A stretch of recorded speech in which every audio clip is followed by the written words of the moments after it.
आज 9th class की exercise 15 का सवाल नंबर 12वां है। एक्सरसाइज 15 का 12वां नंबर जो आपका दे रखा है, कह रहा है कि अंक और विद्यार्थियों की संख्या, अंक और विद्यार्थियों की संख्या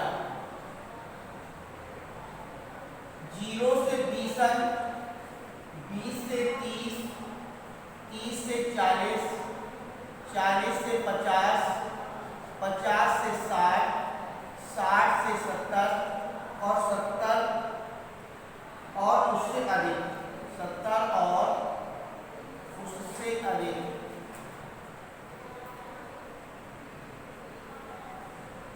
और विद्यार्थियों की संख्या 7, 10, 10, 20, 20, 15 और 8। तो यहाँ पर अंक दे रखे हैं 0 से 20 से कम, 20 से कम अंक प्राप्त करने वाले 7, 30 से कम अंक प्राप्त करने वाले 10, 40 से कम प्राप्त करने वाले 10, 50 से कम अंक प्राप्त करने वाले 20, 60 से कम अंक प्राप्त करने वाले ये भी आपके 20 है।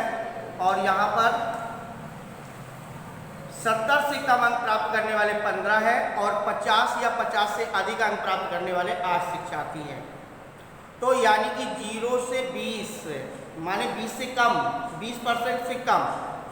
तो गणित परीक्षा में एक विद्यार्थी द्वारा 20% से कम अंक प्राप्त करने की प्रायिकता ज्ञात करनी है। तो सबसे पहले गणित में 20% से कम अंक प्राप्त करने वाले शिक्षार्थी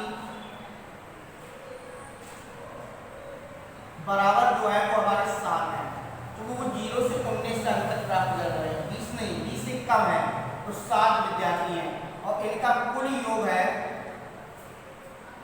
कुल योग बराबर 90, कुल योग 90 है। ठीक है, तो गणित में 20% से कम अंक प्राप्त करने वाले जो शिक्षार्थी हैं वो 7 है।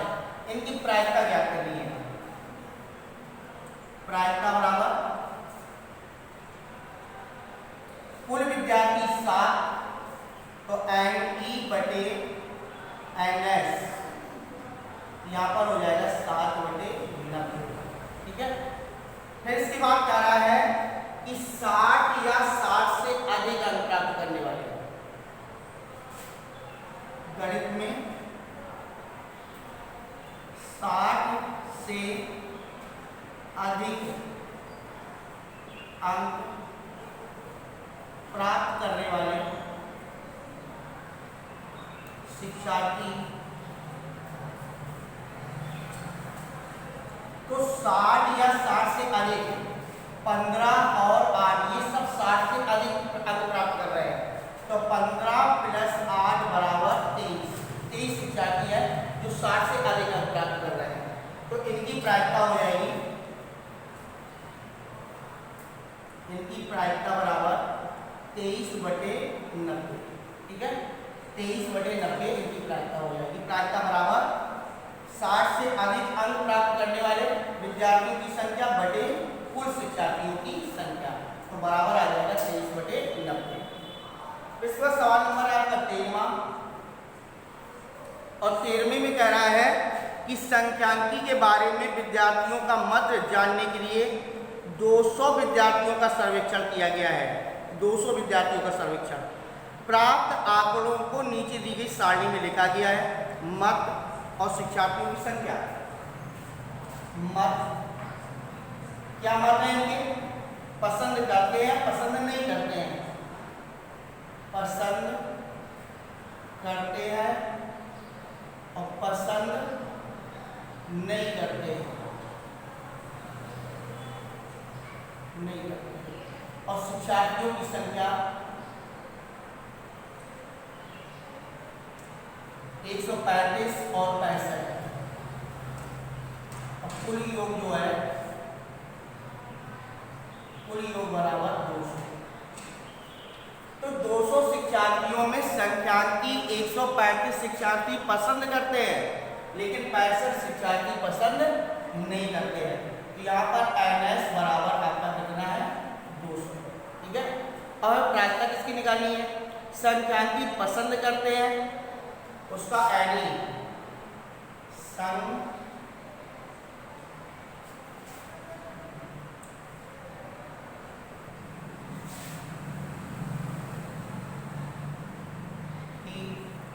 पसंद करने वाले शिक्षार्थी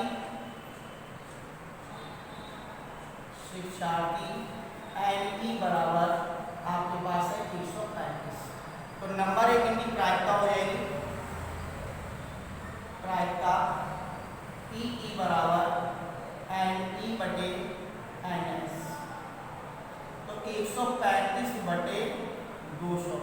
ठीक है, 5 दूनी 10, 5 से 35, 5 चौको 20 बराबर 27 बटे 40।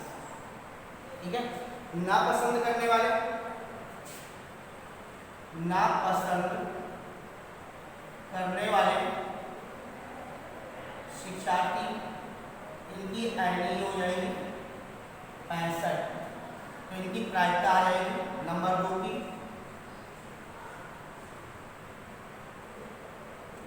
PE बराबर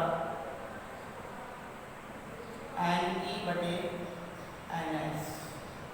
तो यहाँ पर आ जाएगा 65 बटे 200, 13 40 बराबर 13 बटे 40। ठीक है, ये प्रायिकता पसंद करने वालों की प्रायिकता 27 बटे 40 और ना पसंद करने वालों की प्रायिकता 13 बटे 40। इसका सवाल नंबर आपका 14 है। 40 इंजीनियरों के उनके आवास में कार्यस्थल तक किलोमीटर की दूरियां दे रखी हैं। पहले इंजीनियर की 5 किलोमीटर दूरी है कार्यस्थल की, 3, 10, 20, 25 इत्यादि दूरियां दे रखी है। सब इंजीनियरों की अपने अपने आवास से दूरियां हैं। इनके आनुभाविक प्रायिकता क्या होगी? अपने कार्यस्थल से 7 किलोमीटर की कम दूरी पर रहती हूँ। जिनकी 7 किलोमीटर से कम दूरी है उनकी प्रायिकता ज्ञात करनी है। तो नंबर 1, 7 किलोमीटर से कम दूरी, 7 किलोमीटर से कम दूरी माने NE बराबर हो जाएगा। अब यहाँ से 7 से कम दूरी वाले हमें चाटना है। तो 1, 2, 3, 4, 5, 6, 7, 8, 9 जो इंजीनियर हैं उनकी जो दूरियां हैं वो 7 किलोमीटर से कम है, 9। और NS बराबर कुल इंजीनियर कितने हैं? 40। कुल इंजीनियर कितने हैं? 40। तो इनकी प्रायिकता हो जाएगी, प्रायिकता PE बराबर NE बटे NS। तो यहाँ पर आ जाएगा 9 बटे 40। अब 7 किलोमीटर से अधिक दूरी, नंबर 2, 7 किलोमीटर से अधिक दूरी। देखिए ये 7 किलोमीटर से कम की दूरी थी और अब 7 किलोमीटर अपने कार्यस्थल से 7 किलोमीटर या इससे अधिक दूरी। तो टोटल 9 निकाल दो 40 में, तो ये हो जाएगा 40 माइनस 9 बराबर 31 इंजीनियर। अब इनकी प्रायिकता निकालनी है। तो PE बराबर NE बटे NS, यहाँ पर हो जाएगा 31 बटे 40। यानी कि 7 किलोमीटर या अधिक दूरी, 7 किलोमीटर या अधिक दूरी की जो इंजीनियर है वो 31 है, जिनकी प्रायिकता 31 बटे 40 है। 7 किलोमीटर से कम दूरी की इंजीनियर 9 है, जिनकी प्रायिकता जो है 9 बटे 40 है।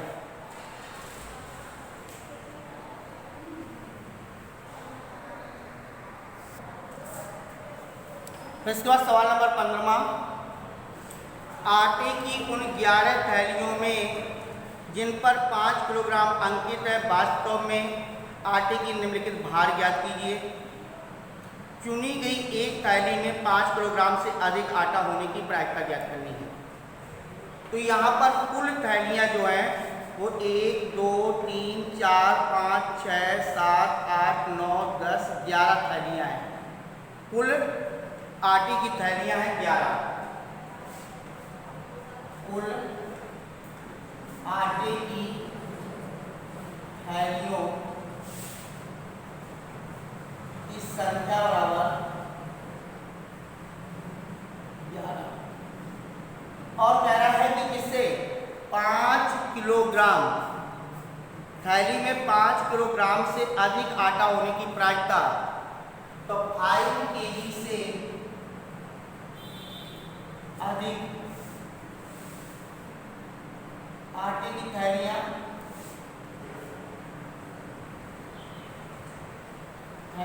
NE बराबर, तो 5 किलोग्राम से अधिक जो थैलियां हैं वो 1 2 3 4 5 6 थैलियां ऐसी हैं जो आपकी 5 किलोग्राम से अधिक है। क्योंकि वो 6 थैलियां कौन कौन सी हैं? 5.05, 5.08, 5.03, 5.06, 5.08 और 5.04 और 5.07। 1 2 3 4 5 6 और 7 थैलियाँ हैं टोटल। 7 थैलियाँ जिनमें से 5 किलोग्राम से अधिक भार है। तो 5 किलोग्राम से अधिक भार होने की प्रायिकता ज्ञात करनी है। तो PE बराबर NE बटे NS, यहाँ पर आ जाएगा 7/11। ठीक है, 5 किलोग्राम से अधिक थैलियों की प्रायिकता बराबर NE बटे NS। इसका सवाल नंबर 16 में कह रहा है कि एक नगर में वायु में सल्फर डाइऑक्साइड का सांद्रण भाग प्रति मिलियन ज्ञात करने के लिए एक अध्ययन किया गया। 30 दिनों के प्राप्त किए गए आंकड़े हैं। तो कुल 30 दिनों के आंकड़े हैं। उपरोक्त सारणी की सहायता से इसमें किसी एक दिन का अंतराल 0 से 012 से 016 में सल्फर डाइऑक्साइड के सांद्रण होने की प्रायिकता ज्ञात कीजिए। तो सबसे पहले इसकी हमें क्या बनानी है? वर्ग अंतराल बनाना है। वर्ग अंतराल के द्वारा इनकी बारंबारता सारणी निकालनी है। फिर 0.12 से लेकर के 0.16 यानी 0.044 का अंतराल देना है। जैसे 0.00 से लेकर के 0.04, 0.04 से 0.8, 0.08 से 0.012, 0.12 से 0.16, इस तरीके से इनका पहले वर्ग अंतराल बना लेंगे। फिर इनकी बारंबारता निकालेंगे। फिर यहाँ पे देखना है कि 0.12 से 0.16 के बीच का जो अंतराल में जितने दिनों के निकले उनकी प्रायिकता निकालनी है। तो इसका वर्ग अंतराल पहले आपको बनाना है, फिर इसके बाद उसकी प्रायिकता निकालनी है। अब इसके बाद सवाल नंबर आपका 17वां या 16वां आपका हम लगा दे रहे हैं। यहाँ पर सबसे पहले लोगों की सबसे छोटी संख्या कौन सी है?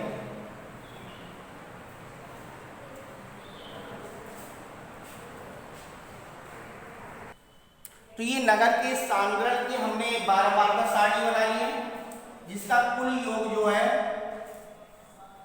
कुल योग 30 है। और इसमें से सबसे पहले पूछ रहा है कि 0.12 से 0.16 के बीच की जो सांद्रण है उसकी हमें क्या बतानी है? 0.12 से 0.16 के सल्फर डाइऑक्साइड के सांद्रण होने की प्रायिकता ज्ञात करनी है। तो यहाँ पर NE बराबर 2 है और NS बराबर 30 है। इसकी प्रायिकता बराबर आ जाएगी PE बराबर NE बटे NS बराबर 2/30 बराबर 1/15। 1/15 उसकी प्रायिकता। इसके बाद सवाल नंबर आपका है 17वां। और 17वें सवाल में कह रहा है कि 8वीं कक्षा के 30 विद्यार्थियों का रक्त समूह है। उपरोक्त सारणी की सहायता से एक कक्षा में चुने गए विद्यार्थियों में रक्त समूह ए बी होने की प्रायिकता ज्ञात करनी है। तो ए बी यानी कि कुल जो संख्या है वो NS बराबर आपकी 30 है और ए बी की संख्या NE बराबर तो यहाँ पर ए बी की जो संख्या आएगी वो आपकी 1 और इसके बाद 2 और 3। ए बी की संख्या 3 है जिसमें रक्त समूह ए बी है वो 3 है, तो इसकी प्रायिकता हो जाएगी PE बराबर NE बटे NS। तो ये 3/30 बराबर 1/10। ठीक है, ए बी रक्त समूह की प्रायिकता जो है वो 1/10 है। और इसी प्रकार से सवाल नंबर 18वां, एक पासे में फेंकने पर सम अंक आने की प्रायिकता। एक पासे को फेंकने पर सम अंक आने की प्रायिकता ज्ञात करनी है। आगे भी हम ये सवाल लगवा चुके हैं। तो पासे को फेंकने पर जो आएगा 1 2 3 4 5 6, तो यहां पर NS बराबर हो जाएगा 6 और सम अंक है 2 4 और 6, तो NE बराबर कितने अंक है 3। ठीक है, तो सम अंक आने की प्रायिकता PE बराबर NE बटे NS बराबर आ जाएगा 3/6 बराबर 1/2। तो यहाँ पर सम अंकों के आने की प्रायिकता जो है वो आपकी 1/2 है। इसी प्रकार से एक पासे को एक बार उछाला जाता है, 5 से छोटी या उसके बराबर की संख्या होने की प्रायिकता ज्ञात कीजिए। तो यहाँ पर 5 से छोटी या बराबर होने की प्रायिकता ज्ञात करनी है और पासे को एक बार फेंका जाता है। तो पासे को फेंकने पर 1 2 3 4 5 और 6 ये हटा सकते हैं, तो NS बराबर हो जाएगा आपका 6 और 5 या उससे छोटे अंक यहाँ पर हो जाएगा 1 2 3 4 और 5, तो NT बराबर आपका आ जाएगा 5। 5 से जो छोटे अंक है वो 1 2 3 4 5 है, यानी टोटल अंक कितने हैं 5 है। तो इसकी प्रायिकता हो जाएगी NT बटे NS बराबर आ जाएगा 5/6। 5 या 5 से छोटे अंकों की प्रायिकता 5/6 है। अच्छी प्रकार से फेंकी गई 52 पत्तों की एक गड्डी में से एक पत्ता निकाला जाता है। इस पत्ते के बादशाह होने की प्रायिकता ज्ञात कीजिए। अब चूंकि 52 पत्तों की गड्डी जो है, तो यहां पर अगला सवाल जो आपका है वो आपका 20वां सवाल है कि अच्छी प्रकार से फेंकी गई गड्डी में जो 52 पत्तों की गड्डी है उसमें से एक बादशाह निकाला जाता है। अब पूरी 52 पत्तों की गड्डी में 4 बादशाह होते हैं। एक तो पान का बादशाह है, हुकुम का बादशाह है, चिड़ी का बादशाह है और ईंट का बादशाह है। 4 बादशाह होते हैं। अब ये नहीं पता है कि वो हुकुम का बादशाह खींचा गया है या चिड़ी का बादशाह खींचा गया या पान का या ईंट का बादशाह खींचा गया, कोई एक बादशाह खींचा गया है। तो यहाँ पर 52 पत्तों में बादशाह की संख्या जो है NE बराबर 4 है, 4 बादशाह है और पूरे पत्ते कितने हैं 52, तो NS बराबर आपके पास 52 पत्ते हैं। तो 52 में से एक पत्ता खींचा गया, उसमें से एक पत्ता जो बादशाह खींचा गया वो कितने पत्ते हैं 4 पत्ते हैं बादशाह के। कौन सा बादशाह खींचा गया ये नहीं पता है, तो बादशाह होने की प्रायिकता ज्ञात करनी है। तो यहाँ पर हो जाएगा PE बराबर NE बटे NS, तो यहाँ पर हो जाएगा 4/52, यानी 4 पत्तों में से कोई भी पत्ता खींचा गया है तो इनके संभव परिणाम जो है वो आपके 4 है और कुल परिणाम कितने हैं 52 है। 52 में से खींचा गया है, तो यहाँ पर 4 एकम 4, 4 से काट देंगे 13 बराबर 1/13। इसकी प्रायिकता बादशाह होने की प्रायिकता जो है वो 1/13 आ जाएगी। ठीक है, तो बादशाह की प्रायिकता जो हमारी आई है वो 1/13 आई है। इस प्रकार से हमें सवाल नंबर आज लगाने हैं 12 से लेकर के और पूरे 20 तक। अब इसके बाद सवाल नंबर आपका बचता है 21 और 22। 21 और 22 के साथ हम अंग्रेजी एक्सरसाइज फर्स्ट ए लेकर के चलेंगे कल से।